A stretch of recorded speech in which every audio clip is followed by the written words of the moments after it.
AP ప్రభుత్వ ఉద్యోగులు మరియు పెన్షనర్లు ఎంతో ఆశగా ఎదురుచూస్తున్న జనవరి 2026 నాటి జీతాలు, పెన్షన్లు మరియు డిఏ బకాయిల గురించి పూర్తి సమాచారం అండి. ప్రస్తుతం మీ జీతాలు లేదా పెన్షన్ల బిల్లులు ఏ స్థితిలో ఉందో తెలుసుకోవడం చాలా ముఖ్యం. దీనికోసం మీ దగ్గర బిల్ నెంబర్ ఉండాలి. మీరు నిధి యాప్ ద్వారా మీ పే స్లిప్ డౌన్లోడ్ చేసుకుంటే అందులో బిల్ నెంబర్ స్పష్టంగా కనిపిస్తుంది. ఇక పెన్షనర్ల కోసం పెన్షన్ స్లిప్‌లో బిల్ నెంబర్ ఉండదు. కాబట్టి మీ పరిధిలోని ఎస్టీఓ కార్యాలయ సిబ్బందిని అడిగి తెలుసుకోవాల్సి ఉంటుంది. అలాగే బిల్ నెంబర్ వచ్చిన తర్వాత సీఎఫ్ఎంఎస్ వెబ్‌సైట్‌లో స్టేటస్ చెక్ చేసుకోవచ్చు.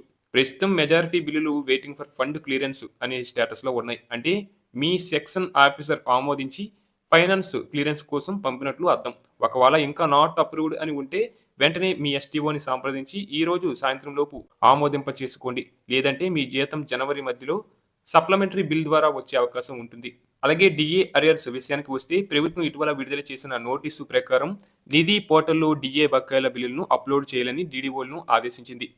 హైకోర్టులో దాఖలైన రీట్ పిటిషనర్ల నేపథ్యంలో పెండింగ్లో ఉన్న డిఏ బకాయిలను సకాలంలో చెల్లించేలా టోకెన్ నంబర్లు జనరేట్ చేయబడ్డాయి. జనవరి 1వ తేదీనే డిఏ బకాయిలు రావడం కష్టమైనప్పటికీ జనవరి నెలలో లేదా సంక్రాంతి పండుగ సందర్భంగా ప్రభుత్వం 2 విడతల డిఏ బకాయిలను విడుదల చేసే అవకాశం పుష్కలంగా ఉన్నట్లు సమాచారం.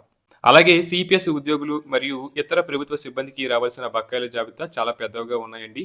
వాటిలో జూలై 2018 డిఏ సుమారు 30 నెలల బకాయిలు పెండింగ్‌లో ఉన్నాయి. అలాగే జనవరి 2019 డిఏ ఇవి కూడా సుమారు 30 నెలలుగా నిధులు విడుదల కోసం వేచి చూస్తున్నాయి. అలాగే పీఆర్సీ 2022లో సర్దుబాటు చేసినవి కానీ స్పష్టత లేనివి ఏంటంటే జూలై 2019 నుండి సుమారు 30 నెలలు, జనవరి 2020, జూలై 2020, జనవరి 2021 మరియు జూలై 2021 విడతలు ఇందులో ఉన్నాయి.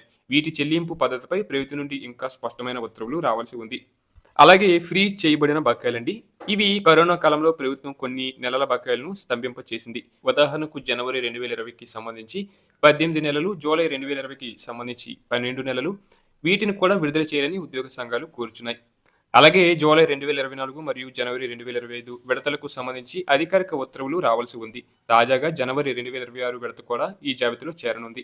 ఇక రాష్ట్ర ప్రభుత్వం ఆర్థిక ఇబ్బందులను అధిగమించి ఉద్యోగుల పట్ల సానుకూలంగా స్పందిస్తుందని ఆశిద్దాం. ముఖ్యంగా సంక్రాంతి లోపు పెండింగ్ బకాయిలు అందితే ఉద్యోగ కుటుంబాల్లో వెలుగులు నిండుతాయి.